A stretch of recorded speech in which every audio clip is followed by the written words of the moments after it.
Hey everyone, welcome to Reality TV News Update, the place where we bring you the latest updates, fun moments, and behind the scenes stories you won't want to miss.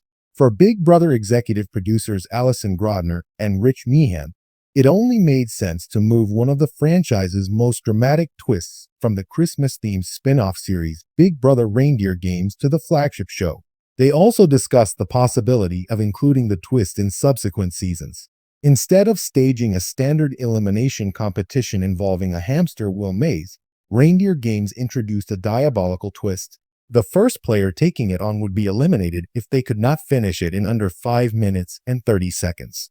But if they finished it on time, the next person would only have 1 minute to finish it, and each person after that would have 1 minute less than the person before, with the pattern continuing until someone was eliminated. The drama reached its apex when Brittany Haynes shockingly solved the maze in 3 minutes and 30 seconds, and then chose Danielle Reyes to go next. Even though Taylor Hale was volunteering, Danielle was eliminated, and the conflict between the two carried over all the way into their appearance on The Traitors. Fans loved the hamster wheel idea, which made Reindeer Games a must-see TV show. What could possibly go wrong with bringing the same twist onto the flagship series? One in which players are voted out instead of eliminated solely through competitions. On day 60 of Big Brother Season 27, as part of the White Locust twist, the hamster wheel chain competition appeared. Once more, it made for riveting television. But this time the fan reaction was something else. Outrage. "Oh, it was Pete," says Grodner of the viewer indignation. The source of that indignation stemmed from two sources. The fact that the person eliminated was evicted without any sort of vote or veto, and that the person who was eliminated was none other than Ikanika herself, fan favorite Rachel Riley. When Grodner and Meehan discussed the contentious twist with Entertainment Weekly, the producers rebutted the idea that Rachel was eliminated through a purely athletic competition that ignored social and strategic gameplay. Grodner asserts, "I think that's off the mark. There was unquestionably a social component to this." Additionally, in Reindeer Games, remember, not everyone was going to go into that wheel. Therefore, how you worked in those 10 minutes and jockeyed for position, your relationships, where you stood in the hierarchy of things, and your threat level were crucial. Grodner points to how the eventual season winner approached the chain, taking a completely different tack than Rachel. Look at Ashley. Ashley was part of that same alliance that Rachel was in, but yet no one said to put her in the wheel. What caused that? In terms of your survival during the White Locust twist, I believe your method of working those intervals was crucial. Thus, I do believe there is a social component. Meehan agrees, stating, "It was absolutely built to be social, strategic, and competitive." He also argues that diluting the stakes of the hamster wheel for a regular Big Brother would have taken everything out of what made the competition so great to begin with. People loved it on Reindeer Games, right? It was an amazing moment.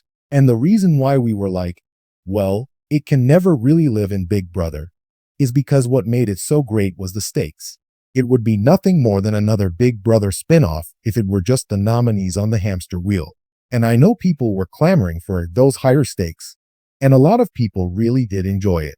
The producers also point out that all the elements of a typical Big Brother week were at play in that single competition, including the first Survive the White Locust challenge that Ava Pearl won to kick everything off, even if it was in a slightly different order. When it was originally designed, we looked at the layers of Big Brother from a social and strategic level, explains Meehan. Moreover, if you look back on a week of traditional Big Brother prior to Blockbuster, you would have had a veto competition and an HOH competition that you could have saved yourself. And then you had the vote at the end where you could save yourself. Meehan says they then incorporated all of those elements into the White Locust twist. As a result, when we first looked at this, we thought, well, the initial challenge is kind of like an HOH. You can save yourself, but then you start to chain. And if you get sent to the hamster wheel, it's kind of like a veto, where you have the opportunity to save yourself. The main difference now is that you have to vote before you can save yourself, as opposed to voting after. So you have to strategically and socially figure out how you're going to play that to determine whether you're going into the wheel with enough time, or whether you're going to avoid going into the wheel. So the social and strategic element precedes it versus happening after. It was like a misordered week in a way, Grodner chimes in.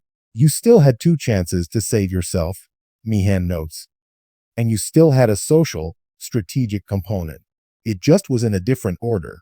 So in our mind, it's different. It's dramatic, but also, everyone went into that night with the same rules. Ultimately, fairness is everyone playing by the same rules, and they were all playing by the same rules. Naturally, it doesn't take a genius to figure out that, just like the fans, the producers didn't want their resident BB legend, who had been spinning pure gold throughout the season, to go. No one wanted her to leave that night, Grodner says emphatically. However, for the producers, Rachel's behavior demonstrates the significance of the social and strategic aspects of this mastermind chaos night. It was interesting because Rachel single-mindedly needed to get on that wheel, says Grodner. That was, in her mind, the best course of action for her. Ultimately, could she have avoided it? You are aware that it is possible. She had additional allies who could have taken her place. It's her own ally that put her in the wheel. Allies that took a much different approach to the situation. Ashley won the game, Meehan notes. She clearly sat down saying, I do not want any part of that, and I'm going to do everything to not play. She didn't mention it once, Grodner says, laughing. And neither did Will. While fans and producers alike were bummed to lose Rachel, who had remarkably never touched the nomination block in 60 days. Even as the season's biggest threat, the powers that be map the season out in advance and then watch it play out, regardless of who may be at risk. We designed all the creative far before the season, notes Meehan. This wasn't just thrown in. The White Locust was on the schedule before Rachel was even cast on the show. So yes, we knew going in that there's a chance you're going to lose whoever is there that night.